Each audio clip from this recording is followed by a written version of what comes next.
episode 42 of Shared Discovery, the show and podcast dedicated to sharing the many exciting and fun aspects of games and gaming. I'm your host, Victor. Today, I'm joined once again by my lovely co-host, Ron. Ron, how are you? How you been? What you been up to? Good, Victor. I've been great, just taking it easy, and really just not up to much. Okay. Talking to people, making friends, schmoozing, played like a good time. Dinosaur Island last night. Dinosaur Island. I have not heard of this one. A huge board game. Okay. Big and luxurious. Okay. I'm already sold. Dinosaurs, board games. Sign me up. Okay. Can do. Next time, you're there. Let's do it. Yeah. Let's do it tomorrow. Sounds good. No, not happening. No, not happening. Too many people. It takes a long time. Takes forever. That's cool though. I like learning of new games because I find it fun. Segue. Today we're doing what we finally set out to do on episode 1. We are defining fun. We said this back in episode 1. We said the most important reason to play games is because they're fun. We made a one-off comment. Hey, maybe we should do a whole episode about that. Yeah, I want to do a whole Socratic method thing where we define all the terms we use. What's poke damage? Let's talk about that. What is that? What is fun? The foundational basic stuff. But I didn't realize it would take us this long to actually get to the basic stuff. Yeah, it's a much denser topic than I really thought it would be. Yeah, I think that helped draw it out to 42 instead of being episode 7 or something. Yeah, we were easy peasy. So we'll do that in a few episodes. It's 42. But I like this number because what's the 42? It's the meaning of life, it's the answer to the question of life, the universe, and everything. Love it. Yeah. And so for games, that's fun. Right. The meaning of everything, meaning of gaming is fun. It's fun. So that's what we're doing today. We're defining it. And I looked around. I thought it'd be simple to find just a quick definition.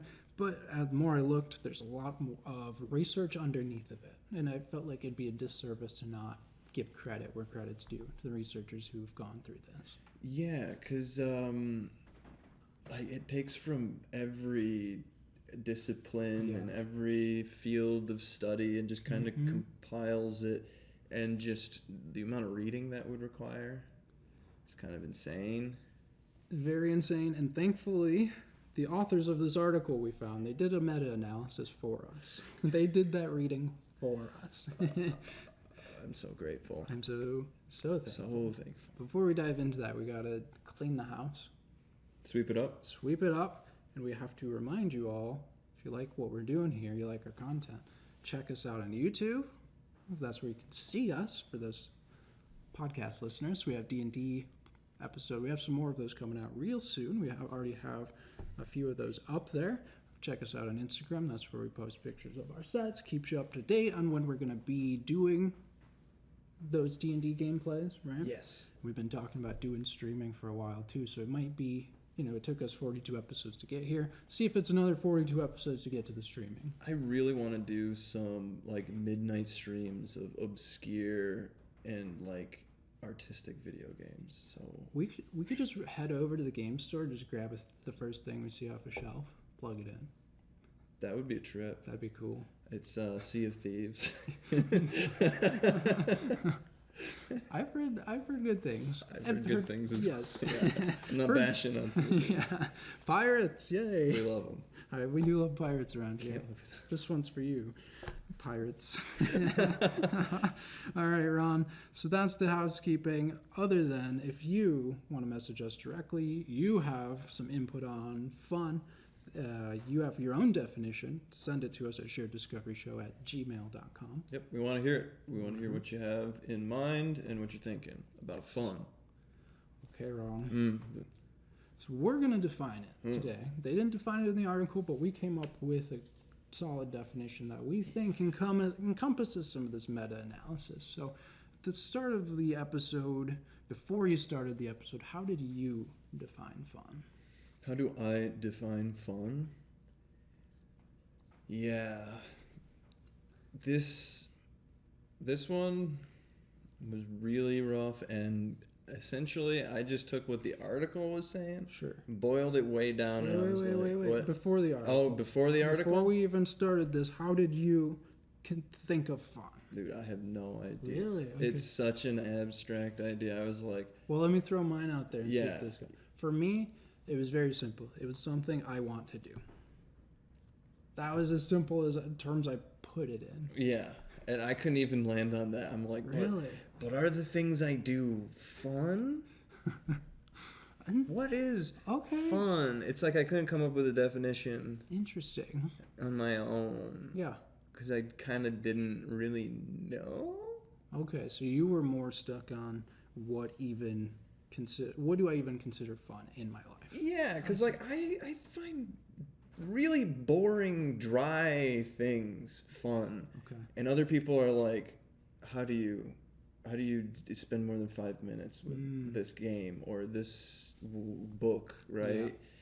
It's like you're torturing yourself. So I'm like, so can torture be fun? I'm lost in the woods of my own thoughts. Yeah. I think when we get to the end, torture could be fun for certain people, but what you touched on there is the Foreshadowing. subjective nature Yes. of fun. And that we're going to see that time and time again as we go through these points and through this article. And so let's hold on to that.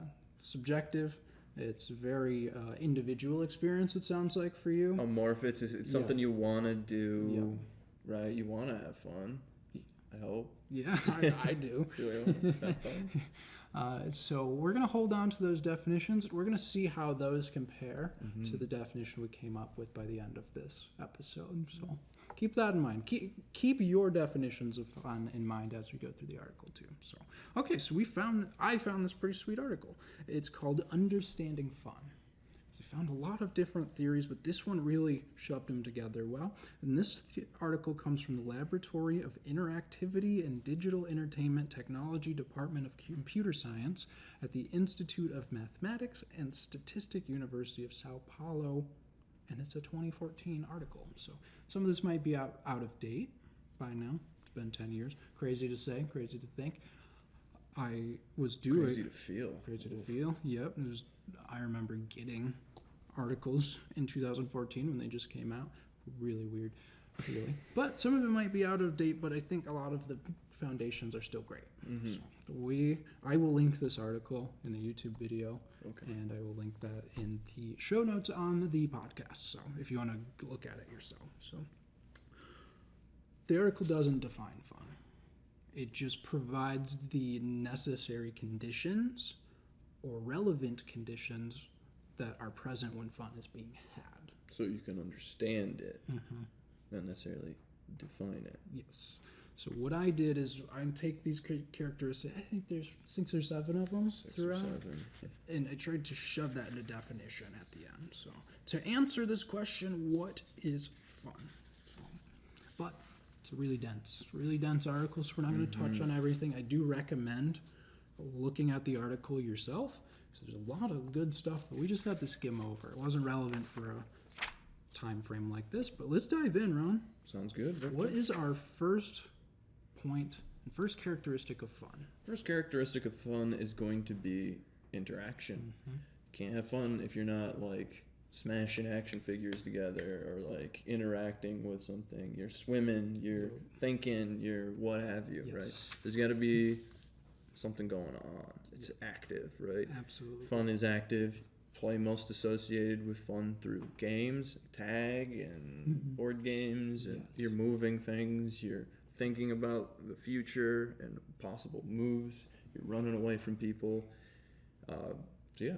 I quote it here is from the article, my thoughts about the article is it's pretty much like the easiest way, the most straightforward way of having fun is being active. Yeah, being part of it, engaging with the thing you're doing. The people, the objects, whatever it is, that's what you're doing. And to define it here, this is how the article defines interaction.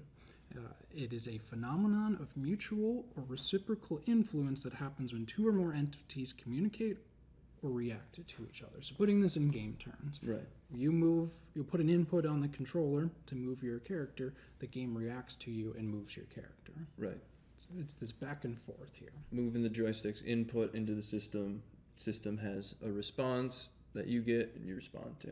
And or other way around too, where the game throws an obstacle at you, you have to react to that. Yeah. And games are just complex systems, and they have a lot of variables, and that's part of fun as well. That's part of the interaction of games, is that they're just like really fun to just kind of play with, like a Rubik's Cube. You're just like fiddling with it, right, constantly. Oh yeah. And you don't necessarily have to be doing the thing yourself to have fun.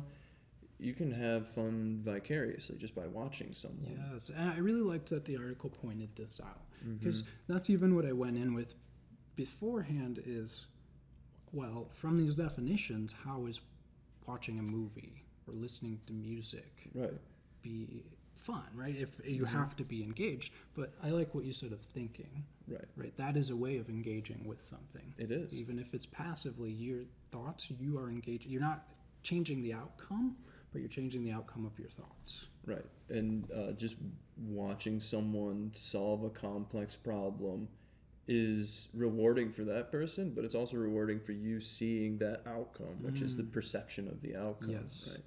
That's sort of a vicarious, like empathetic feeling. Perception is the word they use. Perception. You have to be actively engaged or perceiving that you're actively engaged. Right. So think about, what I like to think, what came to mind was superstitions for sports. Ooh, yeah. I wear this special shirt to help my team win. Right? If I don't do this routine, if I don't like tap my head and wipe my shoes off and cough to the left every time I throw the bowling ball, the game's not going to perform how I want it to. Right. That's not true, but there's the perception that you are affecting the outcome. Right. And that becomes a part of the system. And it's a whole nother level on top. It's a whole nother way to have fun. And so, or the other thing that comes to mind is watching movies. Is predicting outcomes. I do that. That's very fun to me because that is how I actively engage with it. Oh yeah, totally. Like the most recent, like Death on the Nile and Haunting in Venice and Murder on the Orient Express, they're like really old Agatha Christie stories or whatever, and they're nothing new, but it's really fun to watch a murder mystery that you don't know the ending to with friends and sort of guess at like who done it. Yes, right? I think that's what makes horror so engaging and fun for people. Is you're trying to predict, trying to understand who's the murderer, how is it happening, who's gonna die, who's gonna die, what's the twist. Right? And so this is the first main point, is that you need to be interacting with something. This, they said, is integral for any fun that's being had, is interaction.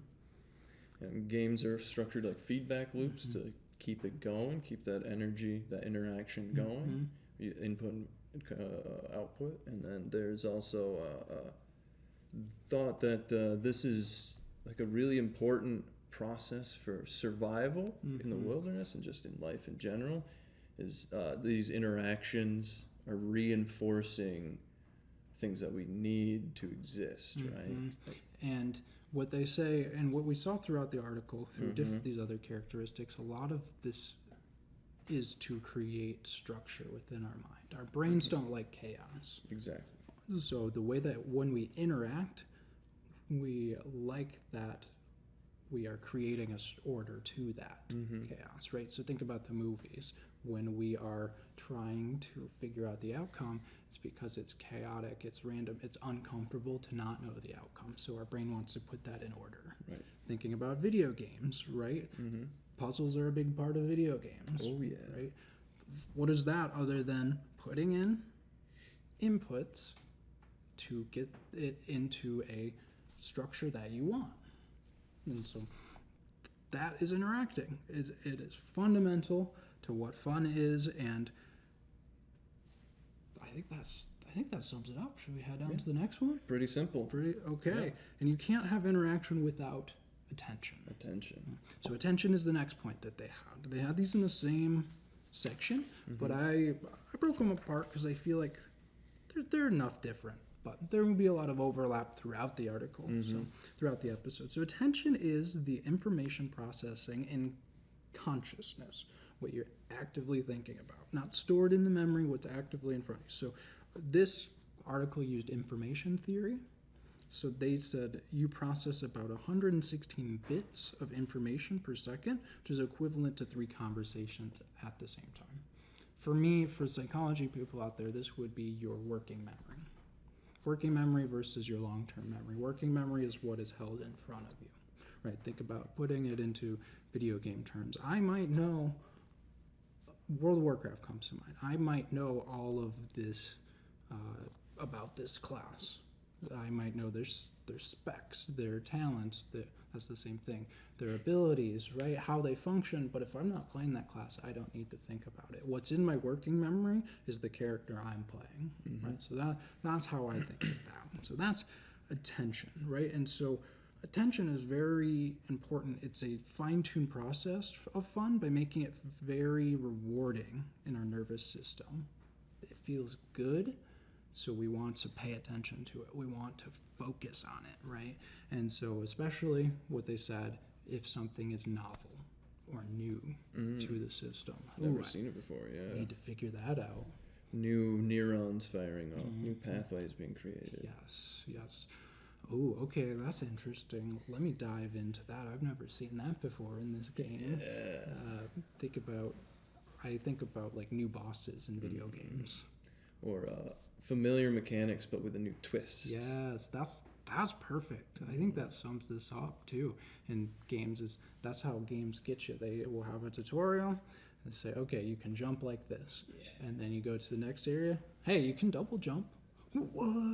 And you just hit on one of my favorite examples of like a recent example. Movement mechanics come in like full swing, like a Pal World, a great example. Yes. Flying, riding horseback, running around, gliding, like grappling hooks.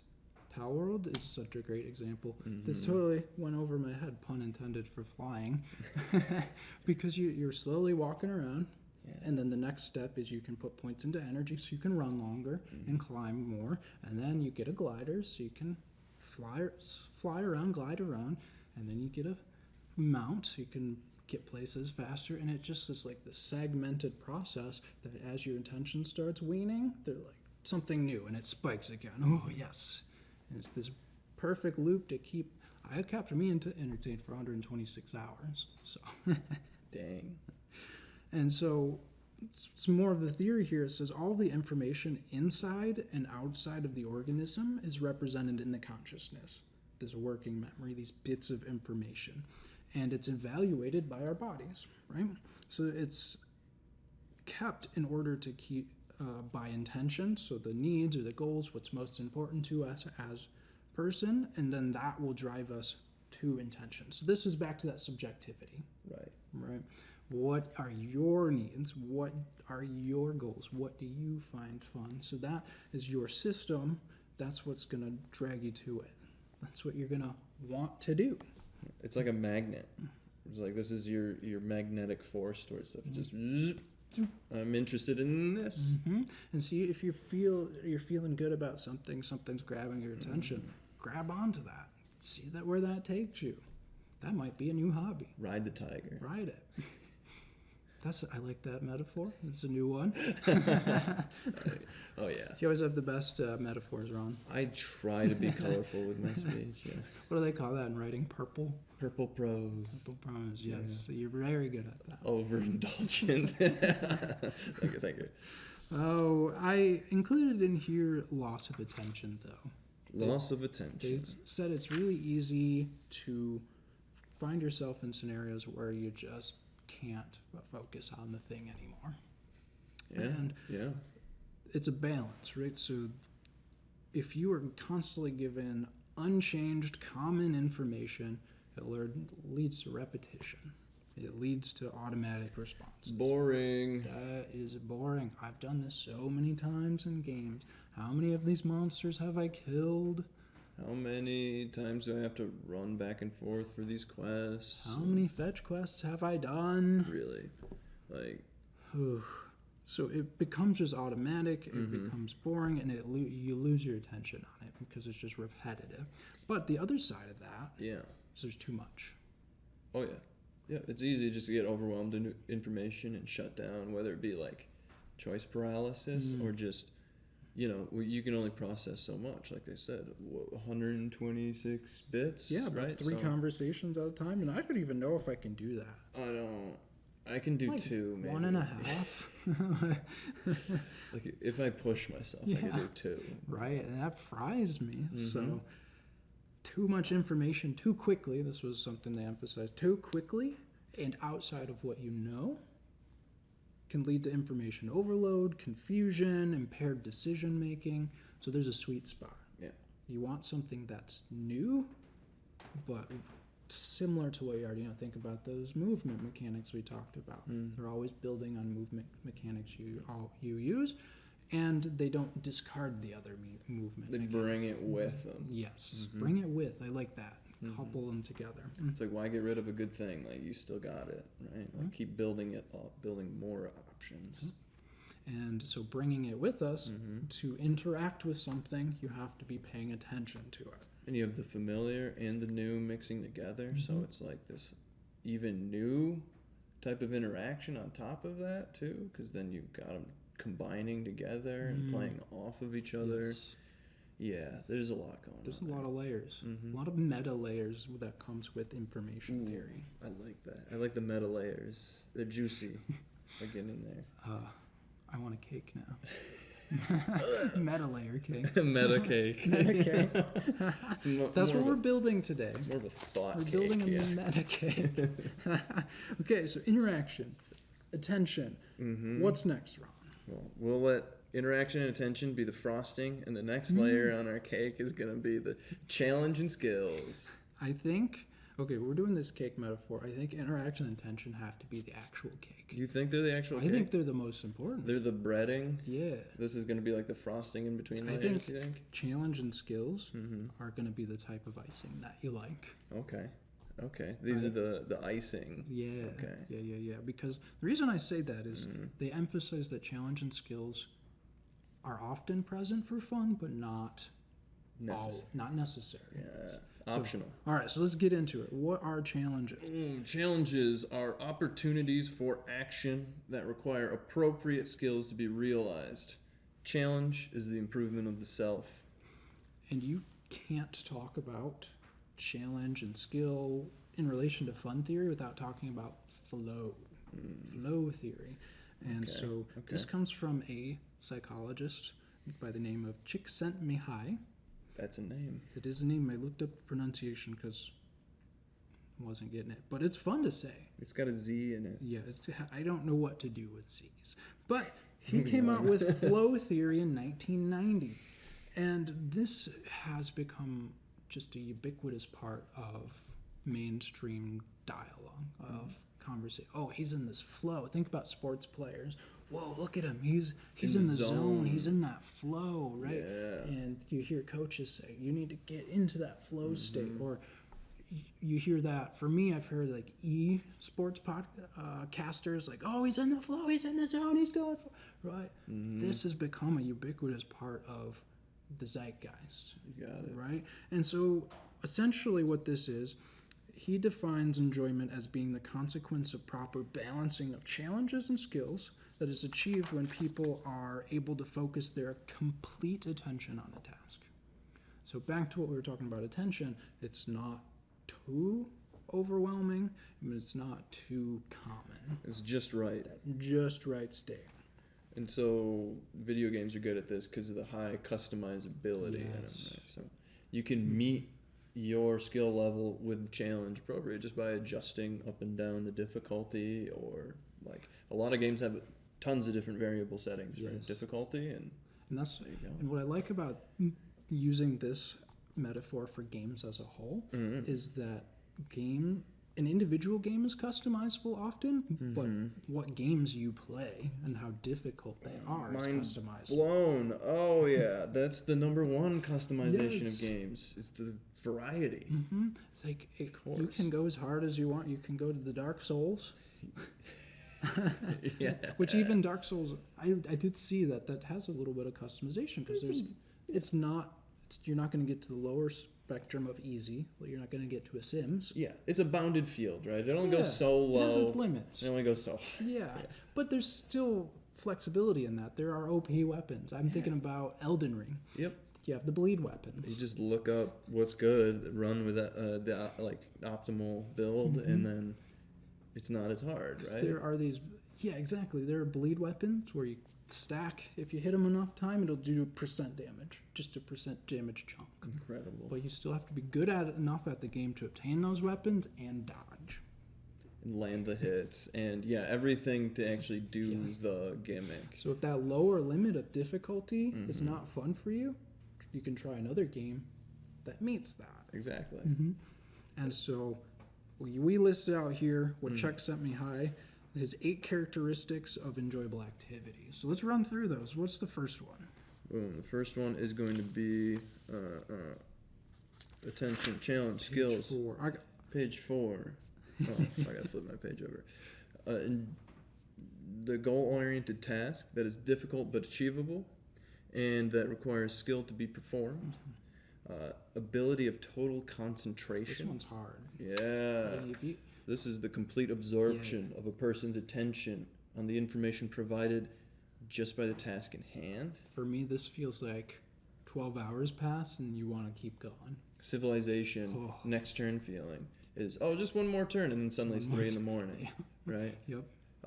Merging of action and awareness. Actions that become spontaneous and automated, feeling effortless despite the amount of concentration required. Yes.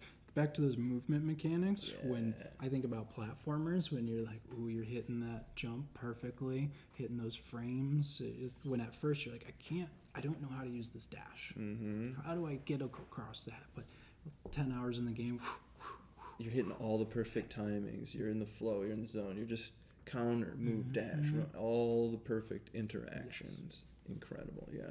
Clear goals. This helps with the merging of action and awareness. If you're aware of your goals, they're clear, they're set out in front of you. So it indicates on what is possible to be achieved and what are the benefits of success. Right? I think games are perfect. Like, all of these can be put into game terms, right? Easily. A lot of other things are fun, but we're going to frame these through games. And so goals, the game gives you the goal. Every single game, even if it's like a broad goal or specific, it gives you the goals and tells you what the benefits of those goals are. Exactly. Level up, get a group of companions, kill God, right? Get better armor, do more damage, kill God. Kill God. Kill God. How many games are like that? We should do an episode titled Kill God. I'm on board. Okay, all right. Talk about the hero trope in games. I'm in. Okay, Kill God. Let's do it. Where does it come from? What does it mean? Yeah. So, clear goals, kill God, right? Makes sense. You just got to get there. Immediate feedback. There's always output coming back at you. Damage numbers, what have you. Diablo, I got a better weapon. My number go higher. Boom. Brain feel good. It's that easy. Yep. Constant indications of success and failures, of actions, and the distance from the goals. I feel like that's pretty important, is knowing your relativity to it. Sense of control. Opportunities for perceiving that choices matter in achieving the goals, and that self-development is happening. This is a huge one. I think the choices matter right here. This is what becomes frustrating for people who get to the end of a game and there's fake choices. Why did I make all of those decisions if it was going to happen anyway? I was just thinking about this with BioShock Infinite. Every decision you make through the entire game, no impact. Oh, that hurts. I Every haven't even single played decision. it. Oh, that hurts. Mm-hmm. Yeah, that kills fun. Like, I'm already not happy Yeah. hearing that. Yep. See, that's turned me off of a lot of modern Pokemon games. Really? Because there's so many chat boxes of like, hey, do you want to join Team Rocket? Like, yes. Of course I want to be a bad guy. Yes, yeah. I want to be. No, you can't. No, you can't. Stop. Answer the right Stop. answer. No. I want to do the thing. Stop giving me a fake choice. Big binaries Yeah. are everywhere, man. Control is very important. And it's very difficult to make all those results that would come out of actual choice, actual, like, where do you want this to go, right? This narrative. You'd have to come up with 100 different endings, which Baldur's Gate 3? Gate has 17,000. So it's possible. Possible. It's hard work, though. Mm-hmm. Maybe it's not fun for them to put the hard work in. Yeah. Also, how haven't we put this in terms of Magic? We haven't gotten to it yet. Because I'm like, sense of control, you control your deck, you like the Other choices you players, make, yeah. there are clear goals you want to win, you're merging your action awareness, untap, upkeep, draw, you're aware of it, but it's happening. I get total concentration when I play Magic, right? Yeah. You can play decks that are like the perfect skill level for you. Anyway, I was just like, oh, dang. We talked about Magic at 30 minutes in. How did you forget about that, Victor? How did I do this? Anyway, two more. What are the last two here? Oh, the last two. Loss of self-consciousness. Ooh. Temporary loss of consciousness of one own self, followed by a strong sense of self-development. So, like, this is like ego death, right? Just one more turn. Just one more turn. I don't exist. I am actually the king of Babylon. Like, I am Hammurabi. Come at me. Come at me, dude. For me, the example that comes to mind is Terraria. I will play Terraria when it hooks me. Yes. 12 hours at a time. Like, I haven't eaten. I haven't gone to the bathroom in hours. I am a Terrarian. I live here. I think one time I played Diablo 3 for so long, and I didn't eat like 4 meals in a row, that when I went to actually go get pizza at the pizza place, I go to hand him my card, and I just passed out right there. Oh my God. This is unhealthy. Don't do No, this. no. But this is the power. That is immersion. Lack of self-consciousness. Wow. I didn't even know I was that hungry. Jeez, you lose yourself in the game. That's amazing. Mm-hmm. Whew. That's cool. I didn't know about that one. Yeah, Diablo is killer. It's a good time. Be careful. If you want some junk food game, yeah. Take food breaks. I mean, this has happened recently with Power World and me too. Mm-hmm. Where it's just, I need more pals. I need to build my base. I need to explore. I don't need dinner. It becomes an obsession. It does. Because I want to live there. Yeah. Last point, Ron, what do we got here? Last point. Alteration in time perception. Like, these are all... We just talked about We just talked that. about it. Wait, it's been 12 hours? I thought it was 2. This is the thing. This is the flow. If you're hitting all of these are this is an enjoyable activity according to flow theory. Flowing. You're flowing like a river at this point. And so to summarize that, the authors say an enjoyable experiences usually have challenges that never overmatch or underutilize one's skills, meaning that people in the flow are constantly in a state which the perceived action capabilities match the perceived opportunities. Big theory way to say I am pushing myself enough to not get overwhelmed. Mm-hmm. And again, video games are good at this because they're so customizable. Yes. Did you know you can customize video games? You know, I've been hearing that. A lot. That's the catchphrase for the episode. It's not fun. It's customization. Oh man, Skyrim mods, flashback. Whoa. It's not fun. It's It's customization. customization. Whoa. We're not spending 200 hours on mods, okay? Just downloading them. To take like 5 minutes of pictures. So that is...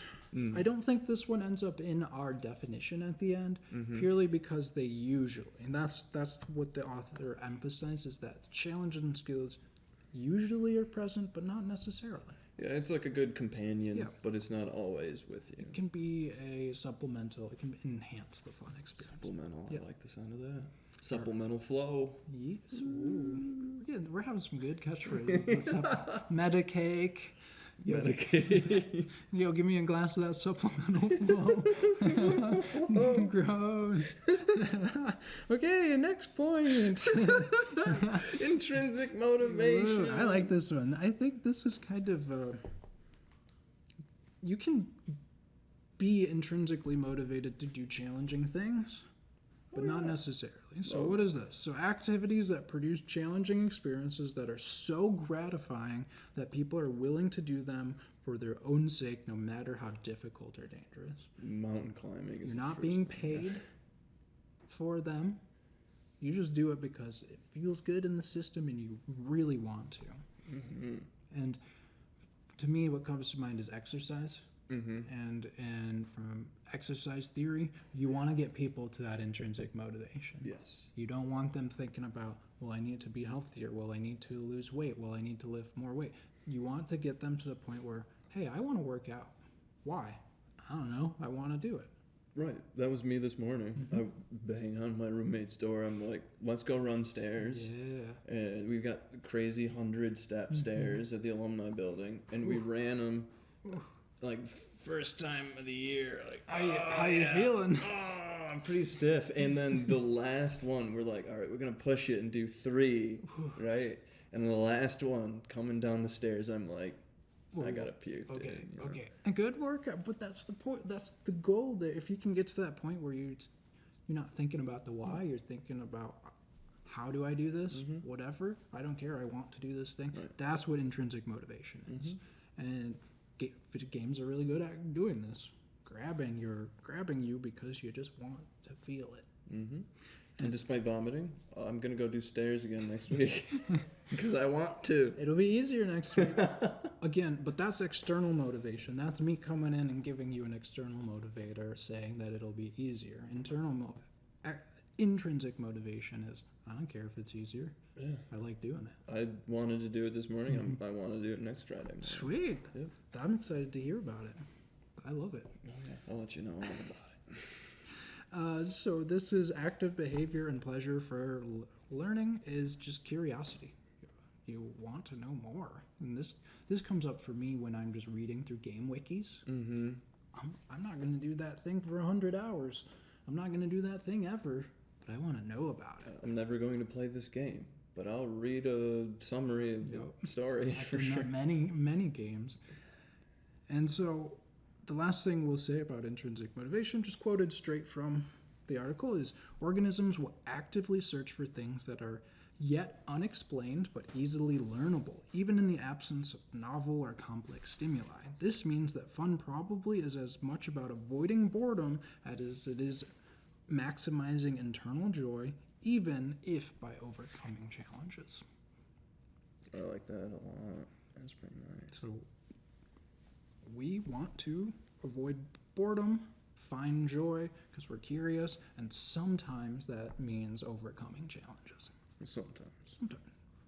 Okay, up next we have immersion and engagement. Immersion and engagement. So immersion is pretty similar to flow, but it's the feeling of being totally involved by the environment of an interactive system, like a video game, interactive narratives, virtual reality environments. I think sports players, you watch them playing, they are lost. They are completely lost in what they're doing. Totally in it. Mm-hmm. And so sometimes you're reaching the extreme of being completely transported to a different world, profoundly related to constructural elements like characters and their stories.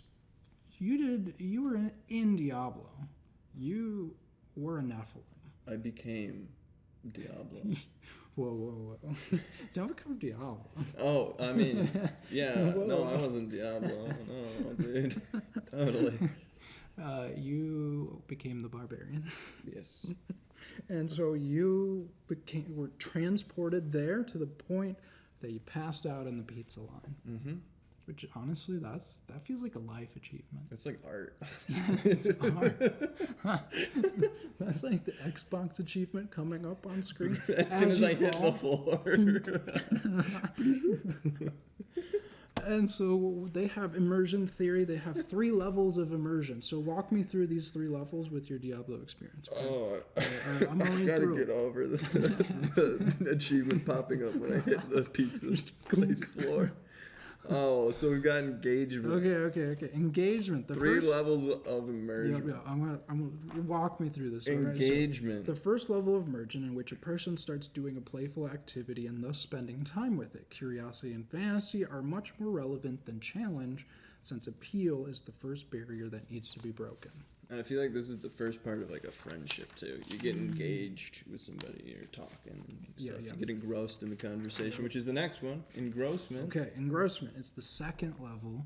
So engagement with Diablo, you are trying the I'm game trying for the the first game. time. Yep. All right, and so now we're going to get to engrossments. The second level of immersion in which a person becomes more involved with the interaction due to the structural elements of fantasy and challenge. It is what paves the path for optimal experience of flow to happen, since attention is almost completely consumed and only the task in execution seems to matter. So at this point, don't need to go to the bathroom, don't need food. Stopped sensing, stopped perceiving everything except for Diablo. You're feeling the steel of the weapon at this point. Well, maybe that's at the next level. The plastic of the controller Plastic of the controller becomes steel. slowly becomes your weapon. Yeah. Okay, so maybe this next state, we're in the state of getting to total immersion or presence, the final state of total involvement in which a person's cognitive and perceptual systems are tricked into believing they are somewhere other than their physical location. Due to total absorption, it is thus more directly related to optimal experience of flow. Yeah. So, total immersion or presence, you just slide right into that game. Right in. And yeah, days slip by. No texting. No Phone's texting, gone. Phone's gone. Nobody's messaging you. If they are messaging you, it's obviously from someone in the game world. Right. Like, You're reading the narratives. You're feeling the story. you lose yourself. Ego death. And I Stop think existing. movies are really good for this. Yes. We're talking about games, Really but good. to go back to movies, movies are wonderful for this. Mm-hmm. Like, just watch Dune 2. It's like, I am there. I was immersed in that experience. The whole movie is about like immersion. Yeah. Like it sacrifices nothing, and it's just all about immersion. It's just, it wants you there on Dune. It wants you in Dune. Dude, it was so good. Like, I felt it. I got those chills. Yes. The epicness. That's when I know I'm totally immersed. Like, I get the brain chills. I'm like, oh, this is so cool. I could cry from coolness. Right. And the way it uses like minimalism and then maximalism at the same time to create like this scale of entire like planet-wide warfare Yes. and conflict and scheming and counter scheming. Oh, and it knows when it needs to be small and it knows when it needs to be huge. When they're fighting, it pulls in. When they're like talking about big concepts, it zooms out. You know, when he has to try to ride the worm to impress everybody, it goes from those tight shots of them having a conversation, and it slowly gets wider and wider. And all of this works to get us into that flow state, to Yeah. take us to where we need to be. And that is fun. And so the last thing we will say about immersion and engagement is that immersion differs from flow in the sense that the former is required, so the latter can be achieved as an extreme experience. Excellent. You have to be in the flow to get to immersion, total immersion. But there are debates over its importance, and it does not guarantee that enjoyment is still enjoyment will happen, but it's still valuable. Just because you're immersed in something doesn't mean you'll enjoy it. Exactly. There's a lot of things that are just like I think chill out movies are a great example of this. Of like you're immersed in the setting, but it's not like blowing you away or like there aren't huge action scenes. Like Empire Records is a great example. It's just a record shop. It's a day at a record shop. It's a chill movie. Sure. It immerses you in that day and the things going on. But like, is it fun? Sometimes. So that is that point, and that's immersion, engagement. And the last point we have here, the biggest part of the article, is emotions. Emotion. And this is the point back to what you said at the beginning. Fun is subjective because it's strongly related to our emotions. And what are emotions? Well, there's a lot of theories, Ron. There sure are. There's multiple old theories. And so I just bullet pointed them because I thought it was interesting. You have Darwinian, essentially that emotions are innate communicative survival functions. Like animalistic, like animal thing. Yeah. I'm angry. I need to get rid of thing that makes me angry. Yeah. I'm scared. I need to leave. Things like that. I'm happy. Keep doing happy thing. And up next we had Jamesonian. I think this comes from Herbert James, I think was his name, but perceived bodily responses to the environment that regulate tendencies. So our body interacts with the environment, and so that helps us. It's kind of like behaviorism in a little bit. Helps shape our behaviors, Okay. good or bad. We avoid the bad feeling, we do the good. So the environment and our experiences shape our behavior, and then so it's behaviorism light, essentially. Yeah, Okay. yeah. That makes sense. I can dig And it. then cognitive. So emotions result in conscious judgment or of internal or external events as good or bad. And so we have these feelings, we take them into our working memory, and then we process them, good or bad, and then we can make conscious choices to avoid them or continue them. Right. Then the last one we have here is social constructive. So this is a sociological theory. It's the product of culture. So they emerge from the appraisal of social content for the purpose of social rules. So is anger, how does anger fit within the social construct of American culture? Right. It becomes like a justice-seeking function, right? Is you're experiencing anger because of injustice, so then you seek justice, so that it fits within the sociological, like, ideas, right? Exactly. The window is only allowed to exist in these forms. And then the culture will also determine when you're allowed to feel certain emotions. Right. If you're feeling angry at the wrong time, that's a social faux pas. Yes. Happy at the wrong time too. Why are you happy at work? Why are you happy? Oh, why are you? Don't say that. That's unfortunately true in a lot of workplaces. In a lot of workplaces. Right. And so these are the 4 of the most prominent emotion theories, but the one that's most commonly used today is called appraisal theory. It's kind of a summation of these theories, but its emotions in humans are episodes of interrelated, synchronized changes in the states of all or most of the 5 organismic subsystems in response to the conscious evaluation, the appraisal of external or internal stimuli as a result to major concerns of the organism. Word. A lot of words there. Essentially, it summates the cognitive, the Darwinian, and the James, all 3. How do you say that? Jamesian? Jameson. Jamesian. Jamesian. That's probably it. Jamesian theories to say that as we interact with our environment, our internal states, our nervous systems, our conscious states are evaluated within those stimuli to determine what to do with those things that we call emotions. So it kind of brings all the theories together. Yeah, and summates them in very fancy ways. I like that. I like it a lot too. I like that a lot. It just takes a little bit to break down. Because it's using so many like pieces and theories to make it sound. Exactly. So how does this fit in with fun? How does it fit in with fun? Emotions in fun? Yes. One of the things so they summate how emotions affect fun, but I thought what would be relevant for this is there's another theory on the levels of the hierarchy of emotions. So this is Norman's hierarchy of levels. And so emotions, he breaks into the 3 parts. He breaks it into visceral, behavioral, and reflective. Right? And so you can see the influences of the other theories as we go down. So the visceral is the most basic, the primitive, the reactive, the straightly related to the expression of body change.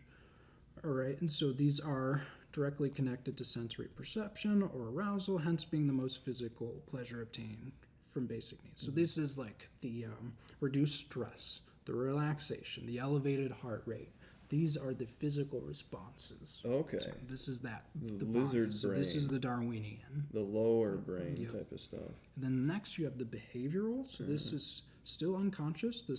But unconscious automated behavior learned from past experiences. So these emotions are connected with the execution of well-learned tasks. So like think about us platforming. We're doing those better and better, right? They become these automatic tasks. And Muscle memory. Yeah, exactly. The muscle memory, that's perfect for that. And so these routines, these tasks to achieve difficult goals, and hence being about curiosity, learning, and development of skills. So think overcoming obstacles in games, improving at games. And then at the lowest level, this is when we get to the conscious, right? So these are the orders that Norman proposes that emotions happen in. So you go through the visceral, you get to the behavioral, it becomes patterns and habits, and then reflective is where it's finally in our mind's eye, and we're able to consider them, how we're experiencing those. So this is connected to the study and interpretation of things, the pleasure obtained from being in those states of fantasy, immersion, and engagement. This is connected to self-worth, self-esteem, confidence, comfort. I'm improving at this game. This makes me feel good because I'm becoming a better gamer. I'm giving more confidence in my gaming. Right. It's like awareness of these things, almost. Like you said, it's the crystallization of it all. When you have it in your mind's eye and you become aware of it. Yeah. It's like a meta situation. Yeah. So that's probably more than you guys wanted to know about emotions. Yeah. It's definitely more than I wanted to know. That's Right. for sure. And this is like a very small fraction of that section because that was a huge section because emotions are so important. So what are the 5 roles that emotions play in fun? The 5 roles that emotions play in fun are players enjoy the sensations, so your 5 senses. Think about feeling, those tasting, visceral emotions. right? Those visceral, like you're holding on to things, you're moving, you're manipulating, right? Then focus attention, helping progression. So That, this is that reflective level where you're actively engaging with something because it feels good. This is making me happy. This is creating joy and pleasure. My self-esteem is improving, so I am focusing on that because I want those to continue. all right. They aid in decision making, right? Your emotions have weight to them, so the consequences of 2 options can be compared. And so this, I think, is probably at the reflective and the behavioral level, right? So we're creating those habits that we can then reflect on to say, okay, that felt good, my confidence improved, I became a better gamer, so let me make this decision because I've done that before in the past. Right. And once you're aware of all those feelings and what's good and what's bad, you go to like the reward and motivated learning. You know what rewards are coming, you know what to do those things, so then you're motivated. You're on the track. You're in the cycle. Oh, yeah. You're in the flow. You're doing We the did thing. the thing. We're doing the We thing. said the thing. So yeah. 5 roles of emotions play. And so I will say, just think about as you play games, I think it would be a cool experience, and I'm probably going to do this when I play, is just to go to that reflective level when I'm feeling something in a game. It's like, okay, wow, why is this helping me continue the game, right? Where does it fit into this hierarchy of emotions? So, emotions are necessary, are absolutely necessary for fun to be had. This is what the article emphasized. Challenge, intrinsic motivation, usually, sometimes helps with fun, is present when fun's being had, but emotions are always present. Activity, emotion. Yeah. Let's do a recap. Let's go from the top here. Yeah. So interaction and attention. We talked about how relevant that is because the attention mechanism helps filtering what's worth putting effort into. So, okay, I am paying attention to this thing. Let me keep doing it. So as a consequence, attention is very singular capacity of the human brain that has much to do with how humans experience fun. How you pay attention is how you have fun. Right on. And so you got to interact, you got to have attention. Necessary. Up next, we have challenges. What did they say about challenges? In essence, enjoyable experiences usually have challenges that never overmatch and underutilize one's skills. You know, it's got to be at that perfect level for you to hit the flow state, meaning that, well, they're constantly in a state, people are constantly in a state in which the perceived action capacities match perceived action opportunities, right? Like I said, it's got to be at that matching level. What I'll say about this, too, is I had heard about flow theory before this, and part of my definition, I was like, yeah, obviously I'm challenged if I'm having fun, before thinking about this episode, then I'm like, but I'm not challenged watching movies, watching TV shows. I'm having fun doing that. Movies can be challenging. They can be to understand. Think about Primer, right? Really complex movies like that. So I think this one, I will emphasize what they said too, is don't force yourself to insert challenge into experiences when you're looking for fun things. Just let it happen. Let it happen. You know? Intrinsic motivation. Intrinsic motivation. Look for those things you want to do. I mean, we do it automatically, right? We automatically search for things that are yet unexplained but easily learnable, even in the absence of the novel or complex stimuli. This means that fun probably is as much about avoiding boredom as it is about maximizing internal joy, even if it means overcoming challenges. Absolutely. And what I really like is yet unexplained but easily learnable. And for that, that doesn't mean like the meaning of life, the universe. It means like, oh, I don't understand this concept about the game, but I understand the core concepts of the game. Let me go look at the wiki. Or like, I do that all the time. I know what a lounge chair is because I know what a chair is. Exactly. Right. Generalize it. You're taking a little bit of knowledge and you're using it to move, with the new knowledge. It's only slightly novel. Yeah. For me, I've been playing RuneScape, so I'm like, all right, what are the drop rates on this thing? Yeah. So that leads to immersion and engagement. Yeah. We're completely engulfed in our experience, right? You're investigating, you're sold. You're lost in it. Yep. And these are all facilitated on the boat of emotions. The boat of emotions. Oh, that's another name. These could all be song names. Yeah. Okay. And so, Ron, I came up with the definition. I summated this. They didn't, so I'm going to read it off and you tell me what you think. Oh, kudos to you. Okay, so fun is immersive, emotional experiences in which individuals externally or internally actively interact with tasks, objects, or other individuals to create a sense of enjoyment. Perfect. A little wordy, but I mean, how could you make it less wordy? There were like 11,000 words in this article. 11,000 words, and we got it down to like 20.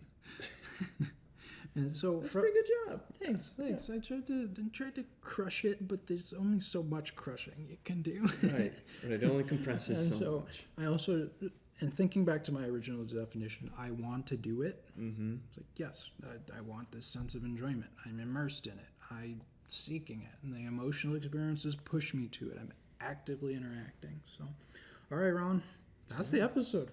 Right on, Victor. Did you have fun? Did I have fun? I think I had a lot of fun. I had a lot of fun with this. We had some good lines, some good jokes. We should have wrote them down. I forgot them now. The boat of emotions. The boat of emotions. There was a fluid in there somewhere. Oh yeah, like subjective fluids or something. Subjective fluids, and there was a cake, I think. Our Metacake. Metacake. Yes, okay. We're coming out with the Shared Discovery album. But let's wrap it up, Ron. Hey, thank you all for joining us. And thank you to BCTV for letting us do this awesome show. You made it to 42, the definition of everything. It's fun. And if you want to tell us more about fun theory, your definitions of fun, email us at shareddiscoveryshow@gmail.com. And let's sign it off. All right. So thank you all for joining us in episode 42 of Shared Discovery. As we close, please make sure to have fun. Be kind to others, play some games, and I'll say it again, have fun. Sign us off, Ron. Yeah, riches must be divided, but real wealth can be shared. See you next. Bye, everyone. Bye.